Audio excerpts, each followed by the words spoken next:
आज की इस वीडियो में हम आपके साथ एक बहुत बड़ी खुशखबरी शेयर करने जा रहे हैं जो कि पाकिस्तान की मशहूर अदाकारा अरीशा रज़ी खान से जुड़ी है। वो तमाम मदाह जिन्होंने अरीशा को बचपन से स्क्रीन पर देखा है, इनके लिए ये खास खबर है। जी हाँ, अरीशा रज़ी खान ने अपनी ज़िंदगी के नए सफ़र का आगाज़ कुछ अरसे पहले ही अब्दुल्ला फ़ारूक से शादी के बाद किया और अब इनके घर एक नन्हे मेहमान की आमद हुई है। कुछ दिन पहले ही अरीशा ने अपनी खुशखबरी का ऐलान करते हुए एक खूबसूरत बेबी शावर का फ़ोटोशूट करवाया था, जिसमें वो बहुत खुशगवार और खूबसूरत लग रही थी और अब वो खास लम्हा आ चुका है। अरीशा ने अपने इंस्टाग्राम पर अपने बेटे अब्दुल दियान की आमद का ऐलान किया है। इन्होंने अपने शौहर और नन्हे बेटे के साथ चंद दिलकश तस्वीरें शेयर की हैं, जिन्हें देखकर मदाहों ने नेक तमन्नाओं और दुआओं की बरसात कर दी है।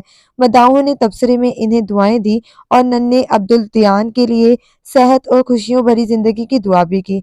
हम भी अरीशा और इनके खानदान को इस खूबसूरत मौके पर मुबारकबाद देते हैं और दुआ करते हैं कि इनका नन्हा फरिश्ता हमेशा खुश रहे। अगर आपको ये वीडियो पसंद आई हो तो वीडियो को लाइक करें और हमारे चैनल को सब्सक्राइब करना मत भूलिएगा, ताकि आपको मज़ीद दिलचस्प खबरें हमारे चैनल्स पर मिलती रहें।